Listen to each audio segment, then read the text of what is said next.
wan weng jo matik lutino guchako jwar lutino gi kom yat lutino biro ma ke jwar kom yare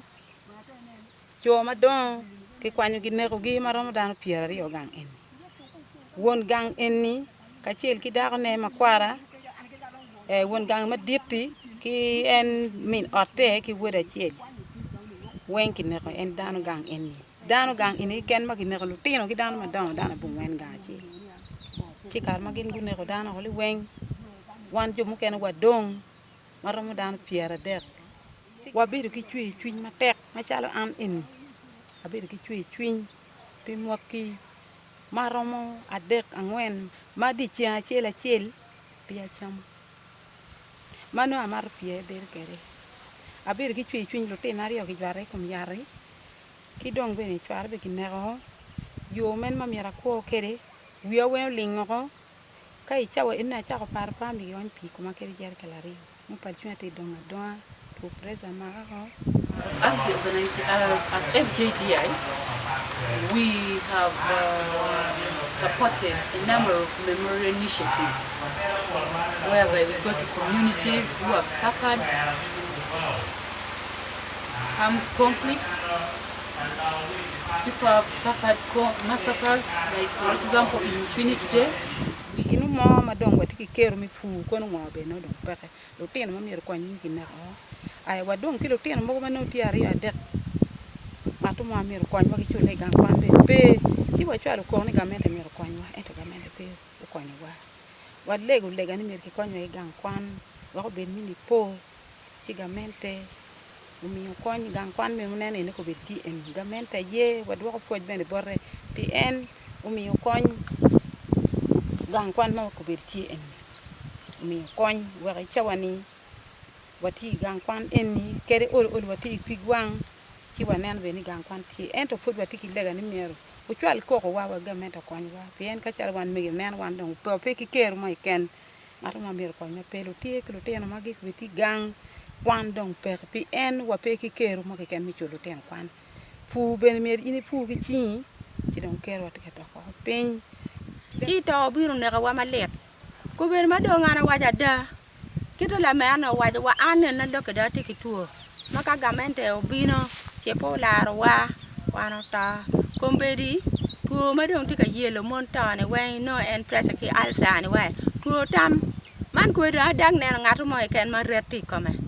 te ka ne ngatu mo ken ma reru ma ana ta ke ko bedi man no dong chunya do nga peke dong ka nera gina let wa luenye ne ka ngar mo cha lueny ka kari yo dur mi jok na anonga mera pora ta pi para mo beri koma mo ma laj mo ka libari yo kariyo ma jeme no muti mene umir wunu lawa wan ku ma wa ke gang ci gibin ke ne dan wen kan ci dong ki yo wen ki la kar chel kan ginu mo ma gamenta wa yang mi ni wa pere gamenta binu ci ke ilok me jolo wa ki me ni wa diang ni gi me ni wa diang pe ke kelo ki wa ki kelo wa bat pe ke kelo ki wa ki chulo dan wa ni wa tin pe ke chulo ci wan mon to ma wa dong wa tiki cham I gang wa ma konye pe an ke bar ke lutin ma tin a julu gi gere en ki lok mi pu en tuenu yene no ki dong lego ngom padano mo gina wan per bo wati ye wan jo atani wati ka chane wati ki tam ni gamente ye o konwa ki gina tima mo pi kwa wa mede ki gwa lutin wa enu ni wati ki lega beni school ma gamente o kelo ni ki kel lutin kwan wani ki kwan lutin wani gu chul gi bene gu tiak kwan kan were mi wa beno bediom uno ki ye ni chul be ber tie ma ke chul jo ma ton ma unu ngebe ni ya chuli ni kwanya ngwa ini cholo ko nyo mar put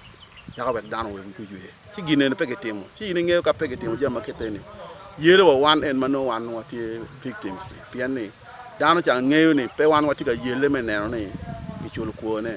mono gin ma ko wati ka yele wan ma chalo victims no ma rio kon mo ma gameto mio pege ma chalo miro kon otto botigi mege madon ki jo ma pol madon ma getie ma getie affected jo mo kan ro nyoti no gi jo kan ro nyu gi jo ne en wenge tie ma gini mo magen tika timo ne we ko ket income we ko kon gi lo tien mo kan mo dong pere now che di tima pol jo mo kan tiki trauma ma dong bere pera mo timo gini mo no ne every time no gi tika lok ngara lok tata ne an wai chunya tika chwe mo ma kwanye pe umir gamente ukonyo wa kapi gamente ukonyo wa wan watumo kero teno utimo kero ta ka gang wa chunya tika chwe de wan watumo kero teno chunya tika chwe ma kwanye bene pe. We have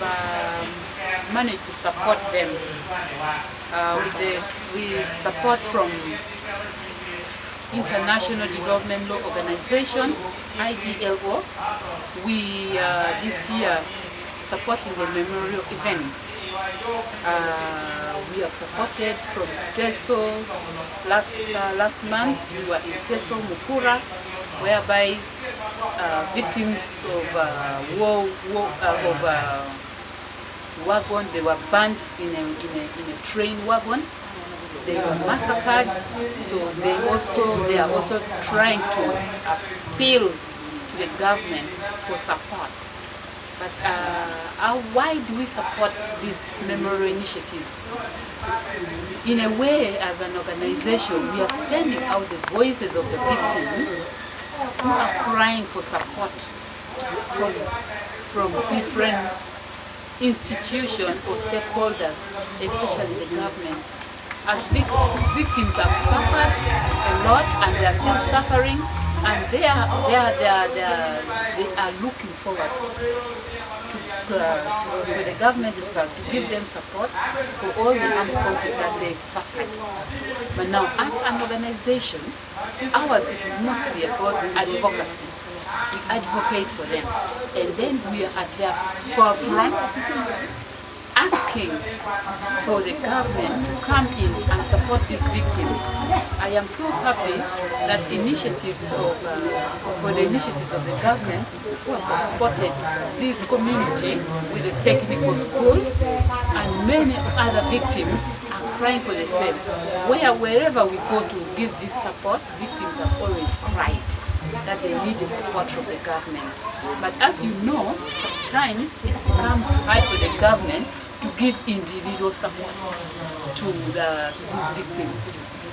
And yet their vision or what they see, what they expect is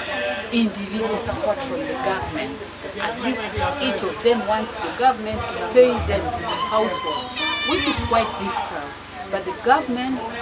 initiatives like this kind of school is kind of sometimes it helps these victims.